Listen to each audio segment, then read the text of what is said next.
Good morning students, welcome back to our channel tuition academy. मैं अभिजीत लेकर आया हूँ फिजिक्स की अगली क्लास। ठीक है, तो फिजिक्स जो 12th की फ़िज़िक्स चल रही है इसमें हम लोग 5th चैप्टर पर पहुँच चुके हैं। ठीक है, तो अब हम लोग आगे बढ़ते हैं और आज का जो हमारा टॉपिक है वो है अनुगमन वेग की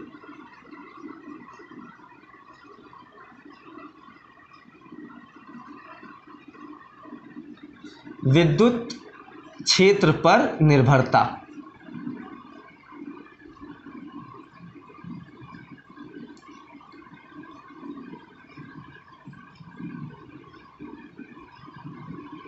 ठीक है, इंग्लिश में इसको क्या कहते हैं? इंग्लिश में इसको कहते हैं डिपेंडेंस ऑफ ड्रिफ्ट वेलोसिटी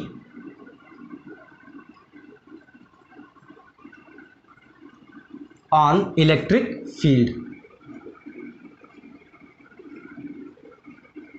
ठीक है, dependence of drift velocity on electric field. ठीक है, अच्छा, अभी तक क्या होता था, हम लोगों ने देखा था कि क्या होता था। जैसे मान लीजिए हमारे पास क्या है, एक कंडक्टर है। ठीक है, ये कंडक्टर वायर है। ठीक,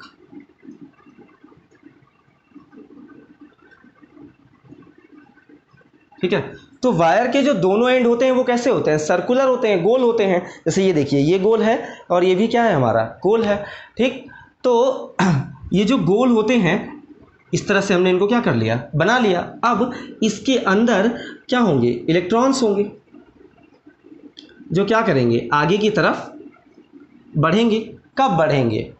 ठीक है, नॉर्मली हम लोग समझ लेते हैं कि ये इलेक्ट्रॉन क्या होता है, आगे बढ़ते हैं। लेकिन क्या अगर हम इसमें सप्लाई ना लगाएं तो क्या इलेक्ट्रॉन आगे बढ़ेंगे? नहीं बढ़ेंगे। क्यों नहीं बढ़ेंगे? क्योंकि इनको आगे चलने के लिए कुछ एनर्जी की ज़रूरत होती है। ठीक है, थोड़ा सा फिगर सही कर दूँ, थोड़ा अच्छा नहीं लग रहा देखने में, है ना। इनको थोड़ा सा और सही कर देता हूँ कि अच्छा लगे।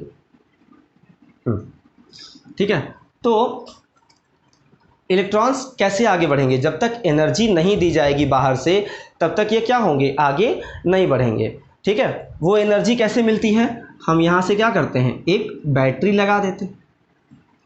अब ये बैटरी करती क्या है?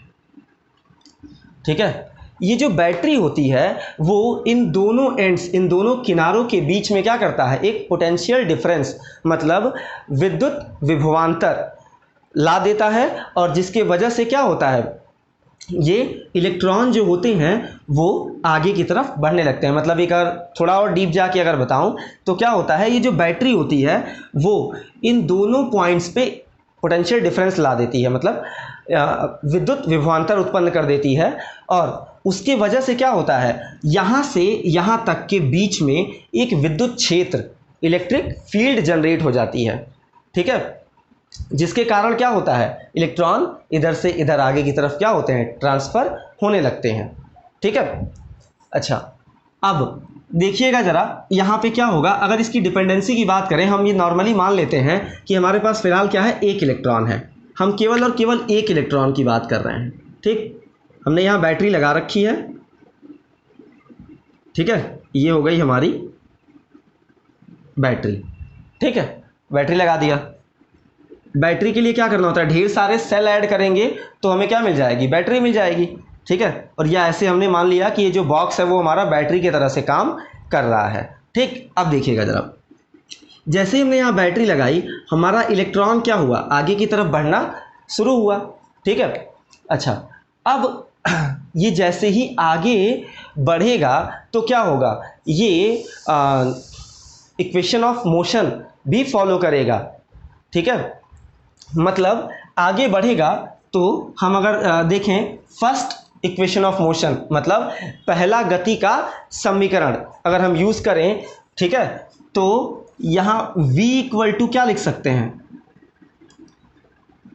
v equal to u plus a t होता है, जहाँ v क्या है, फाइनल वेलोसिटी मतलब अंतिम वेग, u क्या है, इनिशियल वेलोसिटी मतलब प्रारंभिक वेग, a क्या है, एक्सेलरेशन त्वरण, और टी क्या है, टाइम, उसको कितना टाइम लग रहा है, ठीक है, एक पोजीशन से दूसरे पोजीशन तक पहुंचने में कितना टाइम लग रहा है, ठीक है।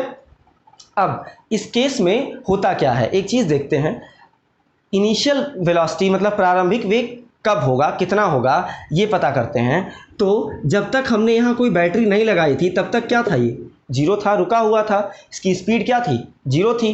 तो इनिशियल वेलोसिटी हमारी क्या हो जाएगी, इनिशियल वेलोसिटी हमारी क्या हो जाएगी, जीरो हो जाएगी इसकी, ठीक है। अच्छा, और इसके बाद अगर हम आगे बढ़ें तो फाइनल वेलोसिटी, फाइनल वेलोसिटी मतलब अंतिम वेग क्या होगा इसका, ये मैंने आपको पहले ही बताया था कि किसी भी कंडक्टर में, किसी भी चालक में जो इलेक्ट्रॉन होते हैं एक एवरेज वेलोसिटी से, एक एवरेज औसत चाल से आगे बढ़ते हैं, उसको हम क्या कहते हैं, ड्रिफ्ट वेलोसिटी या अनुगमन वेग कहते हैं। तो इसका फाइनल वेलोसिटी जो v होगा वो किसके इक्वल हो जाएगा, v d के, ठीक है। इसका एक्सेलरेशन त्वरण जो है उसको a ही रहने देते हैं या अल्फा भी मान सकते हैं। और टाइम क्या हो जाएगा, ठीक है, इसका जो टाइम होगा वो क्या होगा, रिलैक्सेशन टाइम श्रांति काल के बराबर होगा। मतलब अगर हम बात करें टाइम की तो टाइम इक्वल टू क्या हो जाएगा, टाउ। यहाँ हम टाइम को किससे डिनोट करेंगे, टाउ से, ठीक है। वहाँ क्या करते थे हम, नॉर्मल लेवल पर किसी भी चीज़ों को आगे बढ़ाते थे या उन पर कुछ फोर्स लगा के उनको रेस्ट से मोशन में ले आते थे। लेकिन यहाँ पे क्या है, इलेक्ट्रिसिटी में जब भी हम बात करेंगे तो डिनोशन कैसे रखेंगे, इलेक्ट्रिसिटी के अकॉर्डिंग रखेंगे कि इलेक्ट्रिसिटी में कैसे हम डिनोट करते हैं चीज़ों को, ठीक है। यहाँ पे हम इसकी फाइनल वेलोसिटी को किससे डिनोट करेंगे, वीडी से, और रिलैक्सेशन टाइम होगा, यहाँ टाइम क्या लगेगा, रिलैक्सेशन टाइम के बराबर होगा, मतलब श्रांति काल के बराबर होगा। तो टी किससे रिप्लेस हो जाएगा, टाउ से, ठीक है। यहाँ रख देते हैं तो हमारे पास ये क्या आ जाएगा, V D equal to 0 plus A की जगह क्या रख देंगे, अल्फ़ा, और टी की जगह क्या रख देंगे, टाउ, ठीक है। जीरो ऐड करने से कोई फ़र्क नहीं पड़ेगा। तो जो ड्रिफ्ट वेलोसिटी है वो क्या हो गया हमारा, अल्फ़ा इंटू टाउ। इसको क्या मान लेंगे, इक्वेशन 1 मान लेंगे, ठीक है। अब देखिए एक बात बताइए, जो हेडिंग है हमारी वो क्या कह रही है, अनुगमन वेग की विद्युत क्षेत्र पर निर्भरता, मतलब dependence of drift velocity on electric field. मतलब डिपेंडेंसी कैसे हम बताते हैं, किसी भी दो चीज़ों को अगर डिपेंडेंट दिखाना है कि मतलब एक दूसरे पे डिपेंड कर रहा है, आश्रित है, दूसरे पे निर्भर कर रहा है, तो कैसे बताएंगे, उनको एक ही फॉर्मूले में उन दोनों को ले आएंगे, तभी तो पता चलेगा कि वो कैसे डिपेंड कर रहा है, डायरेक्टली प्रोपोर्शनल है या इन्वर्सली प्रोपोर्शनल है, मतलब अनुक्रमानुपाती है या व्युत्क्रमानुपाती है। जब तक हम उन सबको एक फॉर्मूले में नहीं लाएंगे तब तक हम ये चीज़ पता नहीं कर सकते। तो यहाँ क्या है, यहाँ देखिए वी तो आ गया हमारे फॉर्मूले में, लेकिन यहाँ पे कहीं भी इलेक्ट्रिक फील्ड इंटेंसिटी है, कैपिटल ई है, नहीं है। तो हम क्या करेंगे, हम उसको इंट्रोड्यूस करेंगे, मतलब यहाँ पे ले आएंगे। तो कैसे ला सकते हैं, टाइम को तो हम चेंज नहीं कर सकते, ठीक है। टाइम तो क्या है, इंडिपेंडेंट है, वो किसी पर डिपेंड नहीं करता। मतलब हम यहाँ से टाइम की वैल्यू को फिक्स निकाल ही नहीं सकते कुछ अलग से, जो मिलेगा वही टाइम होगा, फिक्स हो गया। लेकिन अल्फ़ा की वैल्यू जो होती है, जो एक्सेलरेशन, जो त्वरण होगा, वो क्या हो सकता है, हम निकाल सकते हैं। तो निकाल लेते हैं। हाँ, अगर हम बात करें न्यूटन्स के लॉ से, ये क्या होता है, F इक्वल टू होता है m इंटू ए या m into alpha, force is equal to mass into acceleration. तो अगर यहाँ से एक्सेलरेशन की वैल्यू निकालें तो m इधर आ जाएगा, मल्टीप्लाई में इधर आएगा डिवाइड में, तो F अपॉन m हो जाएगा। तो हम यहाँ लिख लेते हैं बाई इक्वेशन 1। हिंदी में लिखें तो समीकरण 1 से, तो इसकी वैल्यू को उठा के समीकरण 1 में रख देंगे, इक्वेशन 1 में। तो वी डी इक्वल टू क्या हो जाएगा, अल्फ़ा की जगह रख देंगे F अपॉन m, और ये टाउ तो जैसे था वैसे यहाँ पे बना रहेगा, ठीक है। अच्छा, इसके बाद हम क्या जानते हैं, एक चीज़ और जानते हैं हम, एक लाइन और, अभी भी हमारा काम नहीं हुआ। एक फार्मूला बताया था मैंने आपको, जब बेसिक डेफिनेशन बता रहा था, जब परिभाषा बताया था मैंने विद्युत क्षेत्र की तीव्रता की, इलेक्ट्रिक फील्ड इंटेंसिटी की जब डेफिनेशन बताई थी, तो वहाँ पे आपको बताया था कि E इक्वल टू क्या होता है, F अपॉन क्यू, ठीक है, या F अपॉन क्यू नॉट। तो F की वैल्यू अगर हम उठाएं यहाँ से निकालें तो क्यू नॉट इधर आ जाएगा, तो F इक्वल टू क्या हो जाएगा, E क्यू नॉट या E क्यू, एक ही बात है, ठीक है, ये हो जाएगा।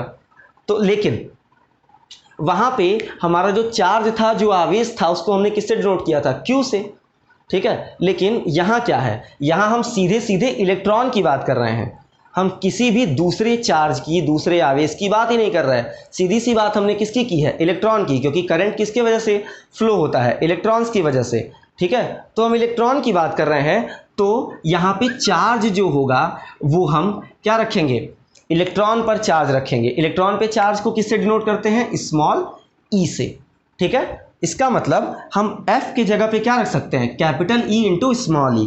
तो F के जगह पे कैपिटल E इंटू स्मॉल ई अपॉन M इंटू टाउ, ठीक है। अब देख लीजिए ये क्या आ गया, दोनों एक फॉर्मूले में आ गए। हम यहाँ लिख लेंगे कि ये कहाँ से आया, वेयर, हिंदी में क्या लिखेंगे, जहाँ F equal to Q into E, या यहाँ लिख लेते हैं फॉर इलेक्ट्रॉन, अगर हम इलेक्ट्रॉन की बात करें तो इलेक्ट्रॉन के लिए F बराबर क्या हो जाएगा, small e into capital E, क्योंकि Q को हम इलेक्ट्रॉन पे आवेश से रिप्लेस कर देंगे।